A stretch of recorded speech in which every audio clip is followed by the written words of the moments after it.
substitute. And he gave it. And sometimes people, I want to give that one. Oh, why? That's so precious. Well, I got 10 more of that. It's okay. It's okay to give that one. I got plenty more. But you see, God gave you His one and only begotten Son. Can you imagine that kind of gift? Wow. That's why this is the greatest of all gifts. And He gave it to you. Question is, someday when you stand before God, there's only one question. He's not going to ask you whether you went to Delta Baptist or did you listen to Pastor June or did you do this, you didn't know. He's going to ask you, what did you do with my son? What did you do with the greatest gift I gave you? That will be the question. When you want to enter the gates of heaven, say, can I be accepted here? The only question is, you're not going to ask which religion you belong, what church you... No. How much did you give? No. What did you do with God's only gift to you? Wow.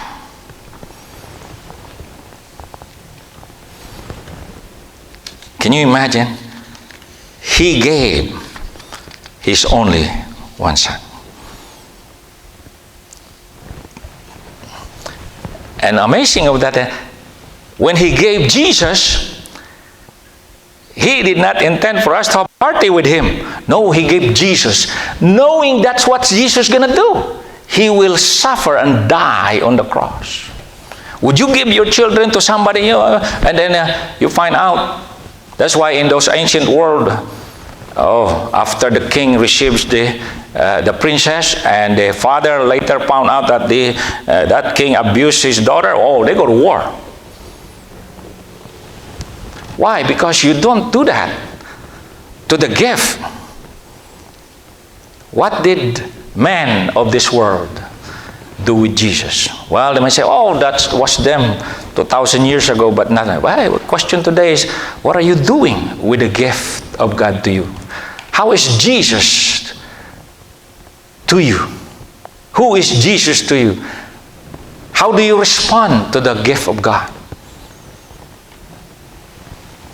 I've heard. I grew up around Manila, and every Fiesta ng Quiapo, people parade the Nazarene, the black Nazarene, and people would cry just to be able. They would try to kiss the wooden statue of so-called Jesus the Nazarene. That's how they express their love and their devotion. It's a wrong way to express it because Jesus is really in heaven. But the way you should express it is how would you express your love to Jesus? Well, Jesus says, if you do this to those who are needy, you do it to me. You by helping the poor, by doing justice, by obeying what Jesus says. That's how you would express your devotion to Him. By preaching the Word of God, by coming to worship and exalt Him, by helping promote the kingdom of God by your source and your offering. Those are the things you can do. What? To show that you appreciate what He did in your behalf. What did He do in the cross? He took your place. He took my place. And we return that by loving those that are also on front. In this corona thing, a lot of people are suffering right now. Question is, what have you done to show your love for Christ to those who are in need? I spoke with a friend last night because I'm trying to solicit help to add to what small I have to those who are needy. Receive messages from pastors here, pastors there. They're helping fellow pastors, people who lost their job. That's their only job. Habal driver or tricycle driver or jeepney driver, whatever. They lost all their job. And they're desperate to buy food.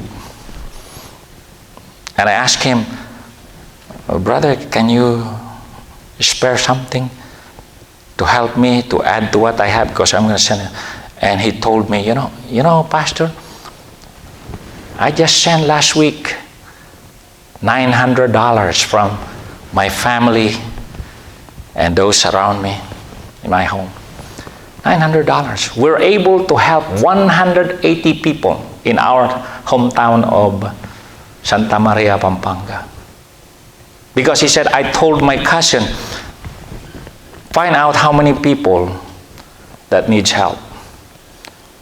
And he was able to gather $900. Wow, that's, I don't even half of that. But this man, this is what he told me. Pag gusto, may paraan. Pag ayaw, may dahilan. That's what he said. That's another Proverbs, kawikan. If you like it, there is a way. If you don't like it, there is an excuse. I really don't like this idea of asking people for money. I'd rather just give from my own. I don't even have to ask my wife. Sometimes I do, but not all the time. But you don't have to be asked if you have the heart, you see, because you have received the greatest gift. You have experienced how you, being wretched and miserable sinner, God gave His all for you. What can you give in return for that?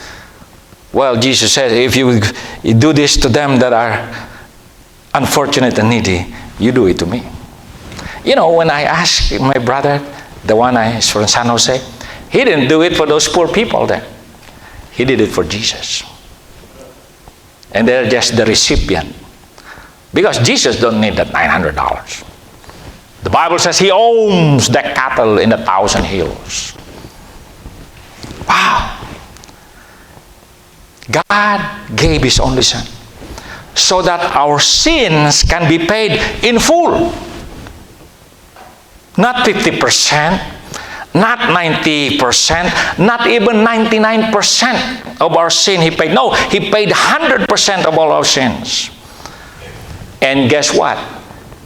You don't have to add one iota more to what He already paid in full. That's why the saying, nasa Diyos ang awa, nasa tao ang gawa, doesn't apply when you talk about heaven. It applies coming to the U.S., going to Australia. Yeah, here and there, that apply. You have to do something. Buy ticket, work. You don't have money to buy ticket. Well, you better work for somebody to get that buying ticket. Sell the Carabao or mortgage the piece of land. That's how you go to the U.S., pay for your ticket. But going to heaven, the ticket is already paid. Paid in full. That's why Jesus said on the cross, it is finished. He finished what it takes for God to pay for your salvation.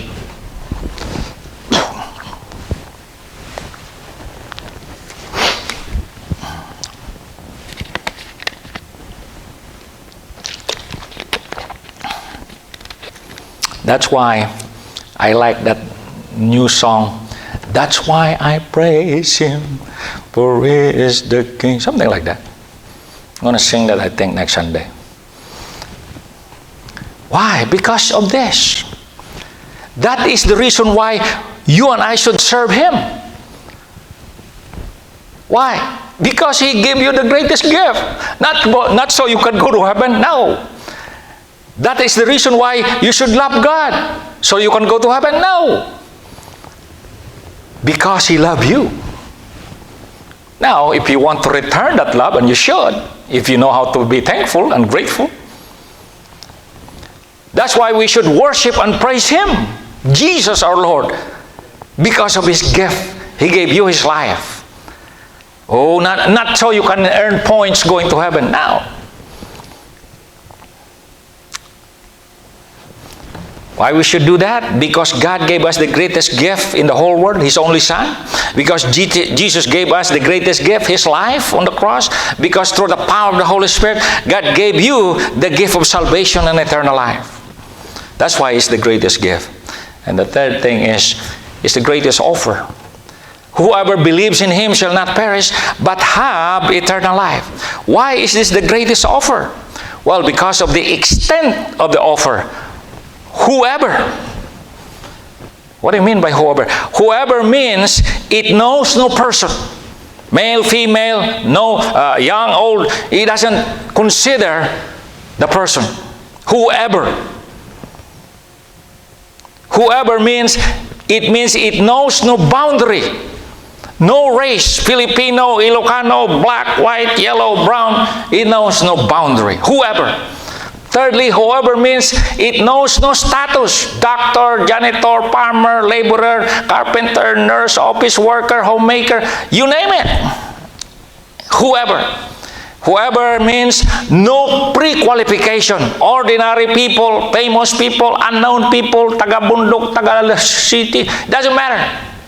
Whoever, it means no membership. You can be a member of the church, not a member of the church. You should be one after you get saved. No religion, with religion, thief on the cross included. Whoever means whoever. That means including you and including me. Wow, that is, why could have the greatest offer? It includes everyone.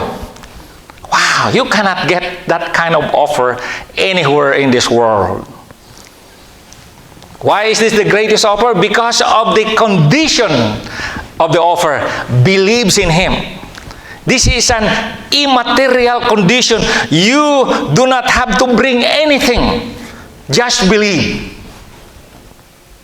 Believe with an empty hand. Oh, but believe coming to church with a check in your wallet. That's another message. Immaterial.